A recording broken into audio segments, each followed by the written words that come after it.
So in all the confusion, it seems that I passed over at least one of the announcements from KMS that had to do with the compensation and the general page of the, or new leaf in the book, so to speak, that KMS is turning with the in the aftermath of all of the revelations.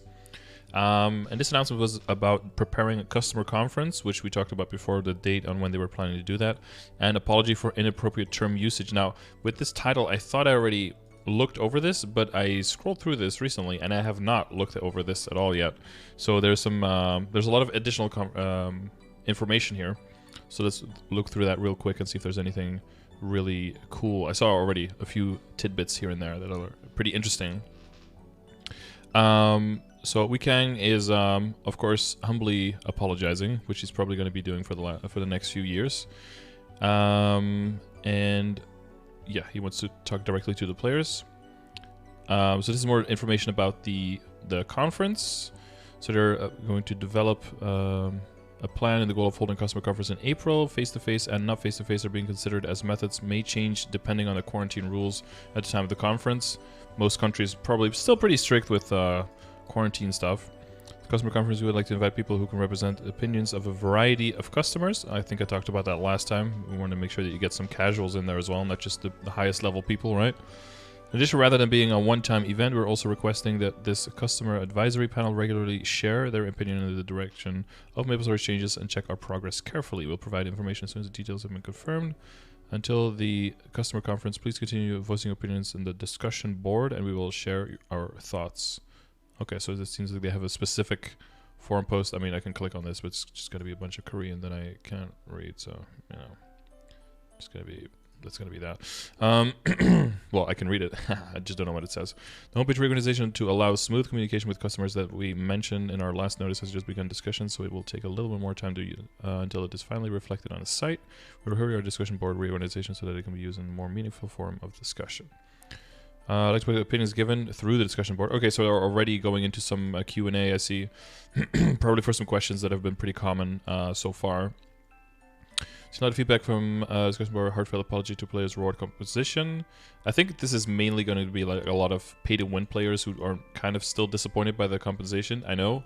If you actually throw money at the game, a lot of that stuff you already have or don't really need, and it still seems like it's not enough for someone who spends a lot of money on the game. Not because they expect more because they're paying customers, but also because those items just don't mean as much to them. The development team is very sympathetic to the fact that it is very difficult to satisfy all customers with this compensation, so they're already touching on that. Realistically, because of the situation where a decision to be made while thinking about the impacts it would have in the game, there's no way to apologize the way customers would feel disappointed. Basically saying whatever we give,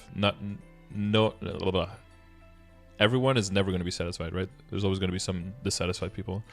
As always, with a heavy heart that we will explain the situation and why the reward composition will be the same as the information given, but first we would like to share the factors that the development team were thinking about while explaining the background of the compensation plan, focusing on the parts which many customers had commented on. Okay. I want to receive the mesos required to enhance the arcane symbols. That was one of the questions. I want to receive core nodes and authentic symbols, which are not currently in the rewards. Man, that content is like very, very new. Of course you would want to get of course you would want to get that because that's like heavily time gated. I want to receive the permanent Sherman pet, not a time limited one. These guys, you know, just reasonable questions, I think. I'm curious about the reason why PC Room Arcane Shade weapon and the Sherbet pet were selected. Yeah.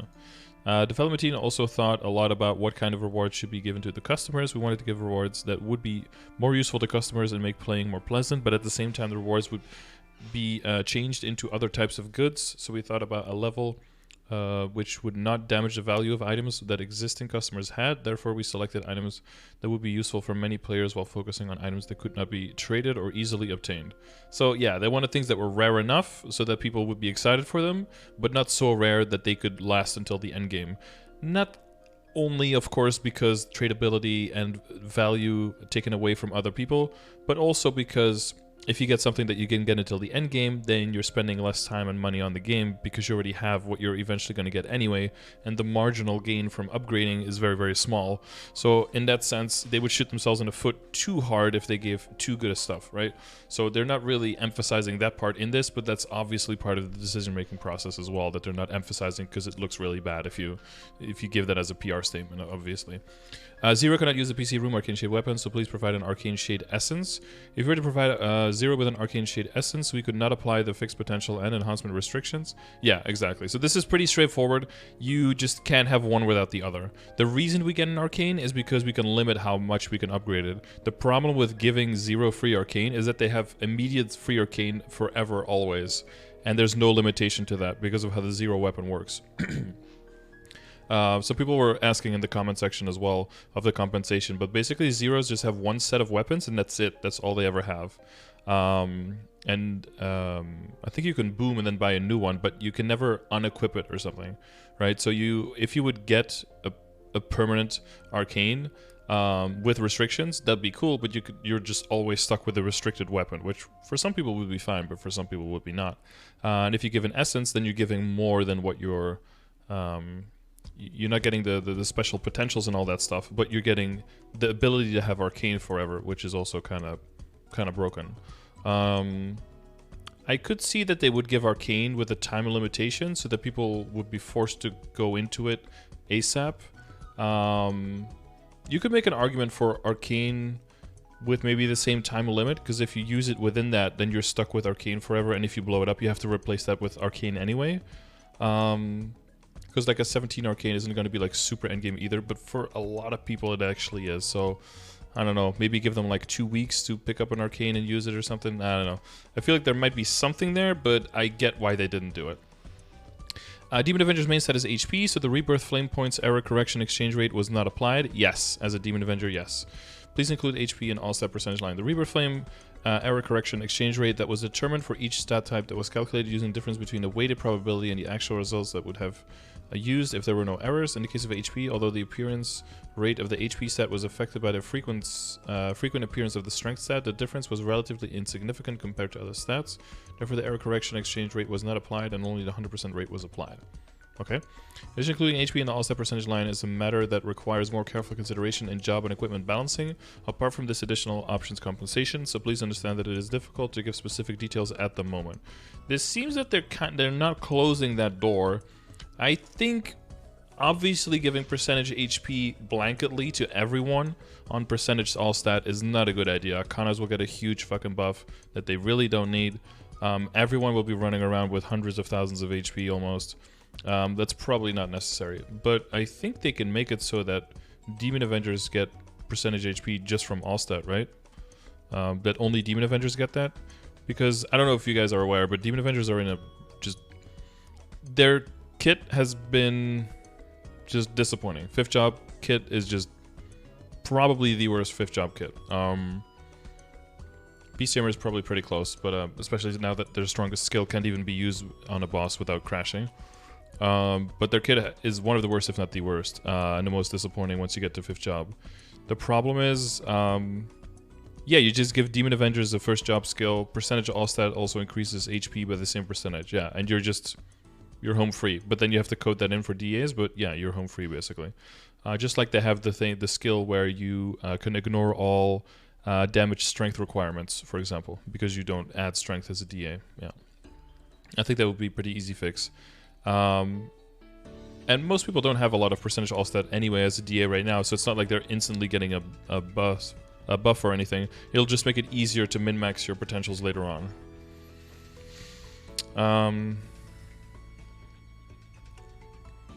Yeah, I think there's something there, because DA, now that I play... In the beginning when I played DA, I thought DA was fine, but now that I've played some other classes to like the same point, DA is ridiculously weak compared to the other ones. I usually do some content in my drop gear in my DA and then damage gear in the other one, so there's the difference there, but still DA is not... it doesn't feel like you're playing fair with other classes. Survivability is pretty good now though, because when I switched main from DA to Arc, basically it was because the kit was bad, just the training speed was going to be horrible, and the survivability was garbage, and there was no burst. So it was like no redeeming factors. Now, in the meantime, survivability has gone up so much that it went from one of the worst survivability characters to, I think, one of the best now, if you play your character properly and then take your chances properly. But all the other things are still horrible. So I do get that you can't be like excelling at everything, Kana, but that does mean that with great, survivability comes awful something else, but not awful everything else. I think there still should be some boosting there and some equalizing in terms of overall damage and stuff, I think. In ability compensation, only 1 second Mungie coin point was given for circulators, which is not enough to pay for... Yeah, so this was corrected already, and it was a typo, they said, I guess. And we already got the 2 points per, right? For the people who have not picked up their Mungie coins yet, remember to only pick them up 100 at a time and then open them all up before you pick up the next batch of 100. If you picked up more, like significantly more than 100, you get an error message and they just don't open at all and you're stuck with them. It's already been relayed to the team. Hopefully they'll find a fix for that soon for us. But yeah, so if you haven't done that yet, learn from our mistakes and just take them 100 at a time max and open them up. I cannot apply the Choo Choo Island set voucher to both alpha and beta at the same time. We have changed the compensation contents not just for 0, but for all users to give 2 Choo Choo Island set vouchers. So that means that you can give them to alpha and beta both now, so you can get double buffs as 0. Is that what it says? Oh. No, you don't get both of them, but you would only get one of them, which whatever character was dominant. So zeros felt left out because they only got the buff half the time. Right. So now you get it both of the times. I get it. In addition to the discussion board, we've also checked the contents and questions sent to the customer center and updated the details of the additional... Thank you, Zero, by the way, because now we have two whole inventories who can get it. Although it is cumbersome, please check the exact information once more. And then dev team's concerns. Regretful that many customers have already given us a variety of opinions. We would consider them as the precious foundation for MapleStory. Wow, big words. And listen to them without exception. Excuse me. Even until now, many efforts have been made to improve, but in reality, there are problems which are not easy to resolve. For the purpose of making a better MapleStory together, we would like to share the development team's thoughts and ask for our customers' valuable opinions. They're really buttering it up here. Let's see. Job balancing adjustments. Job balancing is an eternal assignment for the development team, of course. Try to make a neutral judgment based on numerical data, but it is true that there are parts... hopefully, when they say neutral judgments based on numerical data, I hope they don't mean DPS and DPM charts, because those are very far from neutral, but okay. True, there are parts where they're lacking when looking at the individual experiences of our customers. This is because there are differences in how a character is played due to things such as a variety of state values, probably stat values, right? Equipment levels and job mastery. The direction of the job balance adjustments aimed by the development team is to make each class fun to play by using their individual characteristics. When releasing a charming new class, we also think about adjusting the performance in a way that does not harm the characteristics of each existing class. However, it is not clear where this line is properly set, so we are curious about what customers think. We would like to think about the direction of job balance adjustments again after listening to customers' opinions. I think they do job balancing typically like once every 3 months. There's like a pretty sizable change, I think, right? Definitely every 6 months, but like typically every 3 months there's like some kind of changes that are worth looking into. The problem with job balancing is that if you open this up to the public more, people will always want like crazy things, and if you ever give them those crazy things, you'll have like the pendulum swinging way to the other side. So you always want to make like small adjustments and look for a month or two, you know, unless there are any crazy bugs and crazy glitches and game breaking stuff, and then you want to adjust like a little bit more or a little bit less. But like huge changes typically aren't good, because if you go from like a 1 out of 10 to a 10 out of 10, obviously the 1 was too low and obviously the 10 is too high, but knowing where exactly the in-between is pretty hard. So therefore you typically with changes like that, you want to do like smaller changes so that you can have a more, you know, if you do a 1 and then you take it to a 6 and then the 6 is a little bit too low, you can go to a 7. But if the 6 is a little bit too high, you can go down to a 5, right?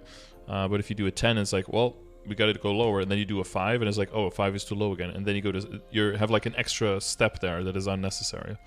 Plus, you have a bunch of insecurity and instability in the meantime, so that's not good for people. And the longer you keep those situations up, the more people get used to them, the more they get mad when you take it away again. It becomes a whole thing. So, is it crazy to ask for an iframe to Night Lord? Apparently. I mean, there are Night Lords in Black Mage runs. They've soloed some crazy bosses already, with without Breath of Divinity and stuff. Like, it's possible. It's not because Night Lord doesn't have an iframe that therefore their survivability is way lower, right? Or it's lower, but therefore it's low enough to be like impossible. Someone can have. I mean, I guess D8 technically has no iframes. Technically, there's some classes with a bunch of iframes. But maybe their survivability outside of their iframes is so bad because their mobility is garbage. I don't know. I just want to be careful to just saying like this one thing is not in this one class, so they need it, versus look at the overall kit, look at if the character is really, really underperforming in some way, and then see if the character needs it in their kit, right? Kana doesn't deserve anything. There's probably a bunch of stuff that could be taken away from Kana and they would still be a top tier character. Yeah. I can think of like 3 major things that Kana have that if they take it away from Kana, they would still be a solid class. They just wouldn't be as head and shoulders above everything else that tries to compare to it. Darkseid is greater than iframes, let's be real. Yeah, that's another thing. Like Darkseid often gets overlooked in that in that conversation, where Darkseid is a really, really good tool and a lot of other classes have nothing of the kind. Yeah. But it is something to take into account, but I don't think you could just easily say like this class doesn't have A, therefore it needs A. Needs to be a more holistic approach towards the kit of the class. Oh, I can zoom in a little bit more. Oh, not that much. Okay, character growth, experience, reorganization. We think that in RPG, the significance of hunting and leveling up is very high. It's clear that you think that because max level is 300, whereas every other game ever has done like level and stat squishes, but okay. Therefore, many customers have given their opinions on how appropriate the amount of experience required to level up was. And probably with that, the 2 quadrillion experience that you need to get from was it 2 quadrillion? No, that was the HP on the dude. 2 trillion? I don't even remember. It was some huge number. In particular, since there were many opinions on the difficulty of the growth process, we have reduced the amount of experience required to level up every year. And in 2020, we improved the Arcane River map efficiency so that experience could be acquired more efficiently. Yeah, 2 quadrillion for 299. Yeah, or like 1.9 something, whatever. 1.96 or something. And in 2020, we improved Arcane River map efficiency so you could level more quickly. On the other hand, we're adding a new area so the level's higher than the required level so that you can experience exploring a new area through the limited story quests where it is more challenging than before to reach the required experience when hunting an environment. Oh, do you guys remember when you did Creatures? When you were doing the exploration and the pre-quests in the area, the monsters were like closer to your level and kind of scaled towards your level. But then when you unlocked the actual area, you came into the actual map, and then the monsters were higher level. I wonder if they'll do something like that, because then the pre-quest won't be as much of a struggle, but you still have as much room for growth in the area itself once you unlock and finish the pre-quest. Now, it's clear that there are opinions that it's still difficult to grow characters with complaints of fatigue from hunting for a long time, and that MapleStory should aim for lighter growth. I don't know about that. Like, that's one of the things it does very well, is that it has like that near infinite growth. Apart from this, we have also, like, I don't know, aren't people always going to complain about that? Even if you make it half the speed, people are still going to complain because that becomes the new norm, so therefore they want it even faster. I don't know. Like, I mean, the 2 quadrillion and the level 300 is obviously crazy, but there's a bunch of stuff that's going to come out between now and the years to come when that will be achievable, so I don't know to how much you want to give into this. It has to be a very, very, very prevalent thought for that to be, I think, something to give into. Professors also confirmed that there are opinions which complained about the convenience and the experience of having to repeatedly perform the same quests for every character when playing multiple characters.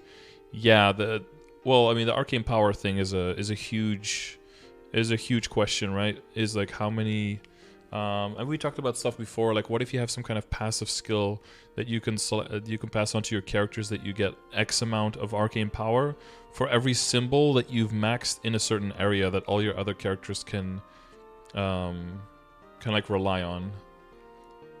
And maybe that multiplies per character that's max the symbols, that if you max all your symbols on your character on like 6 characters or something, that all the characters you log into immediately have like full arcane power or something crazy like that. And you don't have to, and you get all the stats and all the arcane power from that, and you don't have to do the dailies anymore. Something where you share that more. Grass is greener? Yeah, exactly. We were curious about the customer's opinion as to what form MapleStory's character growth experience should take. So that's something to think about, honestly. We could dedicate like a stream where we just like kind of think about these things in general broad strokes, I guess. Get the arcane power, but not the stat. But then you still have to do the dailies just the same, right? Just to get the stat.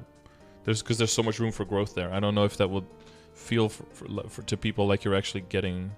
Like, you'll get the final damage in the beginning, but you still have to do the dailies, right? And the whole problem is that they have to do the dailies in all the areas. Yeah, but the level comes with doing the repetitive dailies, which is the whole problem, I think. Equipment enhancement experience reorganization. Or to reduce the problem of supply and demand for scrolls for enhancing equipment. We don't have that. And the risk of item destruction. We added a scroll trace enhancement system in 2013 and a software system in 2014. There were many negative experiences such as repeated failures or destruction due to the Starforce enhancements probability system. Although currently we compensate for successive failures with chance time, there are still many situations of inconvenience in customers' enhancement experiences. Okay. This is because it is necessary to consider the change in value of equipment items which have already been completely enhanced. We have not made any further improvements since January 2019, when a chance to drop stars below 10 stars was removed and 10 to 14 stars successfully increased.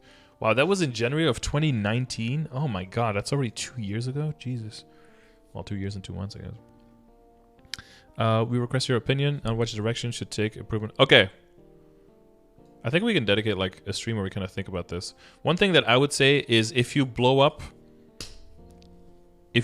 past 20 stars or higher, you should get a spell trace that's at least 15, so you don't have to fuck around with 12 to 15 and then dropping down to 10 immediately, okay? At least give us that, right? 20 or higher, give us a 15 trace so we can just keep going, keep clicking, and keep spending. Auto star forcing system. That's something I thought about. I've kind of walked back from that system.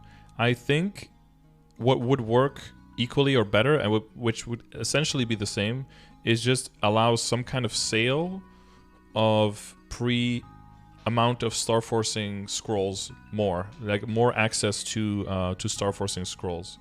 But I think if you blow up past 20 and getting you a 15 star instead of 12, I think that's fair. You don't save all that much money, you just save a lot of time. And the main problem I think that people have with star forcing is not necessarily how expensive it is, but how much fucking time it takes, especially when you're unlucky.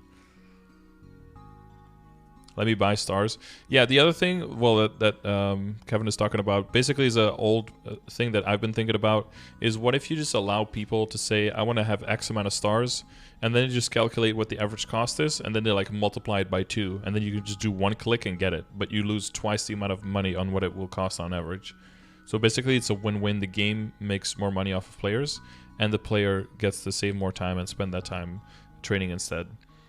My idea was kind of like you play double the amount to 15 and triple the amount to 17, and then 17 would be the highest that you can go because of safeguarding or something like that. It'll make it way easier to like, and it would calculate in events, right? Like let's say during a 30% off or 5, 10, 15 or something, they could run the simulation, just double or triple the money depending on how high you want to go, and then you just spend it instantly. Makes it a junk game. No, it just makes it takes the tediousness away of getting up to 15 and up to 17 on a bunch of mules. Because new players won't do it because it's way too expensive, and existing players just want to get to 15 or 17 temporarily, and then later they'll push past those numbers anyway. And they might not even do it either because of how much more expensive it is, and because they'll just take the chance of getting lucky instead. It'll give someone the option to get there faster if they just want to spend more. It's basically like pay to win, quote unquote, but you're paying with time rather than with money. And there should be a limit to how high you can go. There should be like, oh, you can pay 5 times the amount and have like instant 22. They should never do that, because that should still have like the RNG and the risk and stuff involved, I think.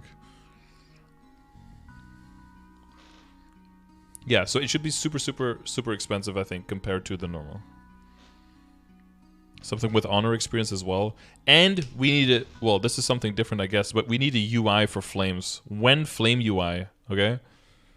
Clicking and dragging every single flame is annoying. Mesoinflation. Addressing mesoinflation is very complex because there are so many factors involved in acquiring mesos and consuming them in so many illegal activities. Even though there is an imbalance in meso acquisition efficiency and as a deviation in mesos that can be generated per character decreases, adding new methods to consume mesos would only take the imbalance and currently held mesos more severe.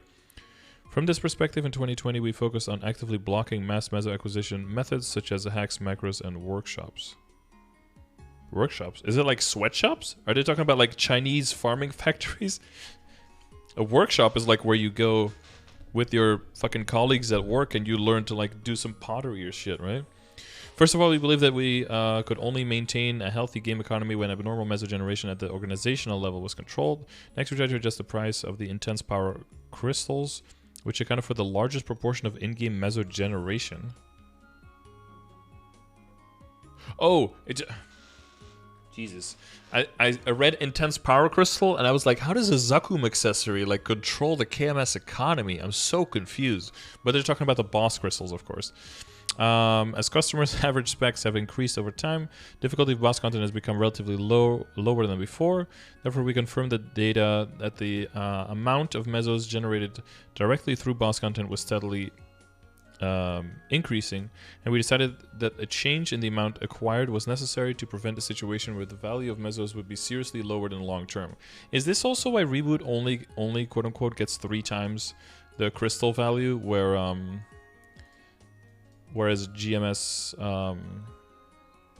whereas the meso that we get is at least in KMS 6 times or in GMS 5 times the amount? It's probably connected to that. To kind of like skew the upper end there. The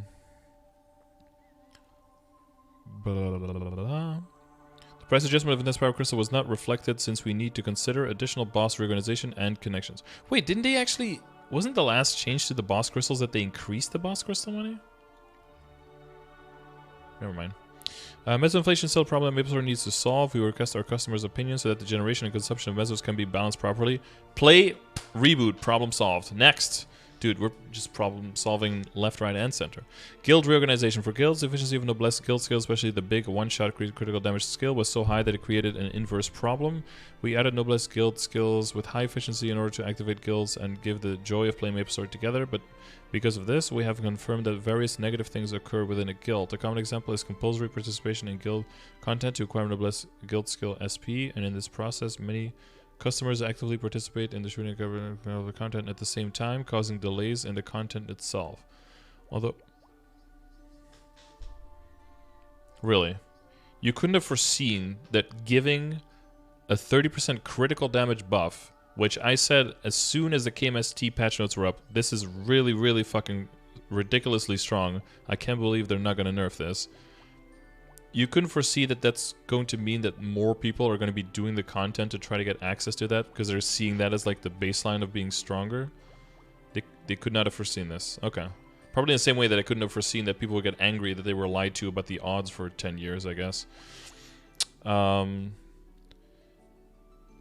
development team is also thinking a lot about a guild reorganization and we request our customers' opinions on the direction of this reorganization. Honestly, I think we could take like some time, maybe like with voice chat and stuff, where we just talk about these 5 points. I think we can hammer these out a little bit more. If you guys have some suggestions on the kind of format we can do for that, that'd be pretty interesting. We apologize for the discomfort caused for usage of inappropriate terminology. So before there was some kind of title where it sounded like an insult or something because of a certain number, so they changed the number on it, I think. KMST, they buff C-Val plus crystals, but nerf daily crystals. Okay, it's been weeklies. Nerfs didn't go through due to player complaints. Yeah, they tried to nerf the lower ones, I remember that, but they didn't go through, right? Give me a guild API, yeah. We still have with discomfort using inappropriate terminology in-game, which many customers talked about over the weekend. In addition, we would like to provide additional information with inadequate explanations giving in a March 5th notice. Oh, this came out March 9th, by the way, so I completely missed this one. This was from almost 2 weeks ago. When a daily gift achievement system was added in 2017, when creating achievements named using parodies of memes on the internet and famous elements, we overlooked the negative meaning of the word cherry picker. There is no excuse for not having basic... This is apparently like a very bad thing in KMS, I think. In 2018... Technical relay event inquiry was sent to customers asked if the 10597 shown on a technical relay chair was intended to insult the customer. In reality, there was no such intention, but we have kept it unchanged until now, thinking that it would be misunderstood that it was intended, and it was correct. And we corrected it only after acknowledging the customer inquiry. Above all, we should... Apparently, if you pronounce this in Korean, it sounds like an insult or something. I don't know where my Korean bros are at, but that's what I heard from someone, so I'm gonna stick with that. Furthermore, we cause discomfort by our customers by using the expression time between dog and pig without thinking. This name is one of the superpowers in Star Planet's new minigame Psychic Yutnori. Added in January 2015, this expression was created to parody the drama Time Between Dog and Wolf, which aired in 2007. This is some Korean shit that I don't know anything about. 1 pig, 2 dog, 3 sheep, 4 cow, and 5 horse. Even after 2015, the same meaning was released repeatedly, using the same sources before. We did not consider that the implicative meaning of these verbs would change over time. We apologize. Okay, this is some very specific Korea things. Off to America achievement. Yeah, I don't know what's up with that one. I have no clue, but... we also clarify in-game probability expressions. We will clarify probability expressions which have continued to be used incorrectly, starting on March 11th. We are planning to change all random expressions to more appropriate ones, and we will also improve things. Now, random is going to be... So someone did like Ctrl-G, random replace with rigged. Is it Ctrl-G or Ctrl-H? I don't remember. But Ctrl-F is search, and then I think G is replace. So like look at all instances of random and just replace them with rigged, and you're good. Show the probabilities, not clearly shown. We will improve items like Chaos Scrolls, where the stats boost. Yeah, so we looked at that, right, in the previous video, where all of the percentages of all the plus and the minus chances are all written out. We'll explain the limitations of multiple lines in the queue potential reset logic. Okay, we'll provide additional information. Apologize for the confusion caused by not providing the exact details. The logic for limiting multiple lines when resetting queue potential is the same as the logic used in royal hair coupons when your character's current hair is one of the hairs in the rotation. The same description has been added, blah blah blah. If the first line chosen is one of the lines below, the second and third lines are reset using the list of lines excluding the corresponding line. If the second line chosen is one of the lines below, the third line is reset using the list excluding the one. At that time, the probability of each line is calculated as the probability divided by 100% minus the sum of the probabilities of the executed line. Sure. Increasing all skill levels and increase invincibility time after being hit. So those can only apply up to twice at once in an item, never 3 times. Follow potential lines can only appear... Oh no, wait, this is once. This is only once. Okay. Skill level increase and invincibility. I mean, this is probably good because we don't want those. We don't want those multiple times. Maybe some beast tamers want some crazy 6+6 all skill levels on an item or something when they're training. With the first and second lines, so this lines that can only appear twice.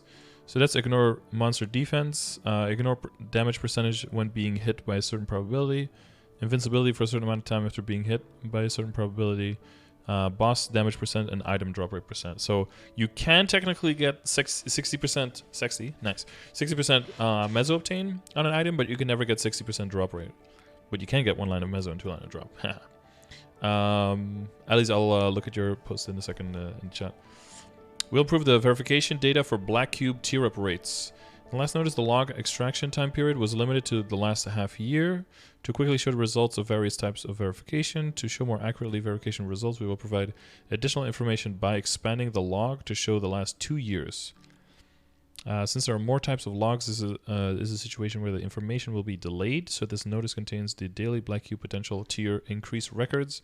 The graph below shows the trends of black cube usage. The y-axis maximum value has been set to the maximum values of non-miracle time dates rather than the maximum values when miracle time was active. Because of this, we are informing you that the usage during miracle time dates exceeded the maximum values on the y-axis and could not be shown in the graph. I mean, honestly, who the fuck cubes off even? So, so there was an event, I think around here maybe, and maybe around there. This is like the normal cube usage, and it's like, boom, event. So it's pretty easy to tell where the events are. So like right before the event, no one cubes, and then right after the event, no one cubes, because everyone just spent all their money, or is saving up their money for the event.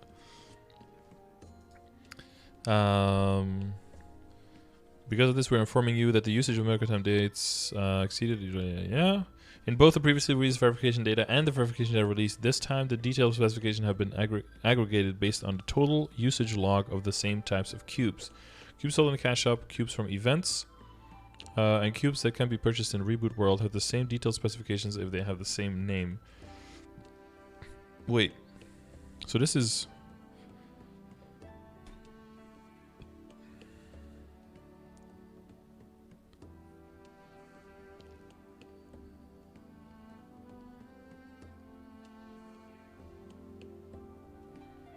Legendary Cube tier up?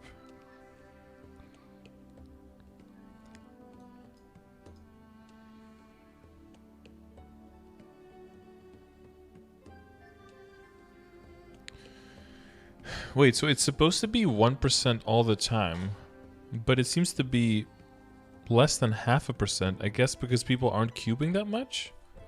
So... But shouldn't this still be like roughly around 1% then? If they're using the right cubes? Like the blue line is... No, wait. This is like how many were used, and then this is... Wait, what does this graph show? What is this blue squiggly line?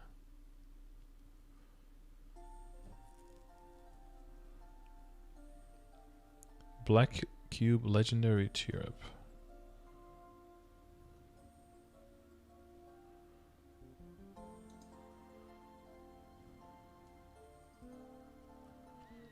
Is the squiggle the tier up rate and the orange how many cubes were used?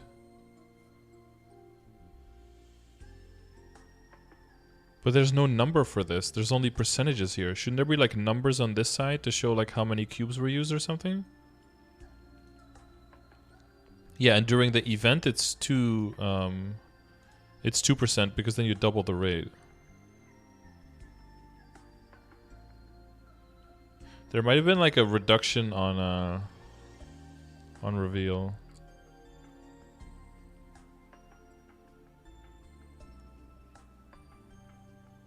Yeah, there's just no numbers for the orange. I guess they don't want to show how much money they're making off of cubes, right? They're probably keeping that secret, I'm guessing.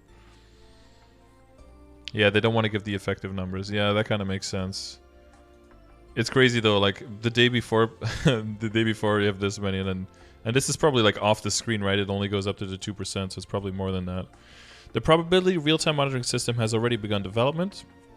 But regrettably, it will take some time before it's fully completed and ready to show customers. So basically, people will be able to tap into the monitoring system and see what are the tier up rates for cubes, who are using and everything, and you'll be able to see if shit is rigged. Of course, provided that they give you the actual accurate numbers in the system. But you know, we'll just have to trust them on that, which you know they've shown to be very trustworthy.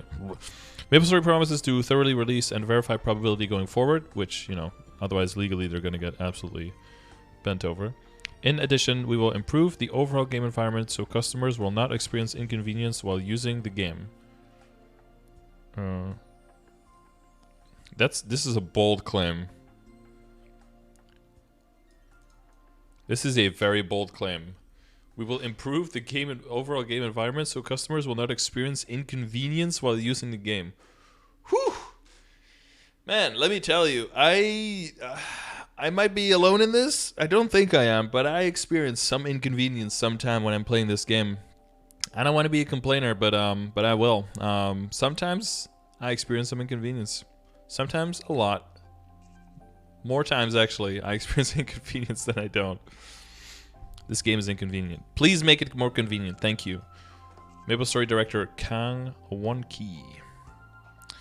All right, so some additional information, some additional context. I think this part is interesting, because a lot of this hinges on like a WordPad document that I have with like things I would want to have happen in the game. A bunch of those have actually already been implemented into the game, so sometimes it's interesting to look back at the list of things that I have to kind of go through like which things have they already kind of implemented, which ones are sideways implemented, which things are connected to something that's on the way, which things are connected to this video. That could be interesting to look at, but and then we could open it up to you guys as well to see what you guys are thinking that could happen, could be added to the game. And not just do the experience times 20 and or let me make instant level 275s, okay? None of that dumb shit, all right? Sound like a server improvement promise. I mean, I feel like this is a wink to pushing through the 64-bit client, I think, which hopefully is soon. Please make it soon, all right? 128-bit client for the OS is already on the way. We need a 64-bit client. We're a whole generation behind for so long. Please let us catch up. But yeah, let me know what you think about all of this. If you think this clarifies some stuff, maybe what your thoughts are on these questions here. Job balance adjustments, character growth, experience reorganization, equipment enhancement, experience reorganization, meso-inflation, guild reorganization. If you have some specific thoughts on that, maybe problems with the current system, things that you thought about, how we can improve any of the things that we read about, I'm interested to hear about those. Let me know in the comments.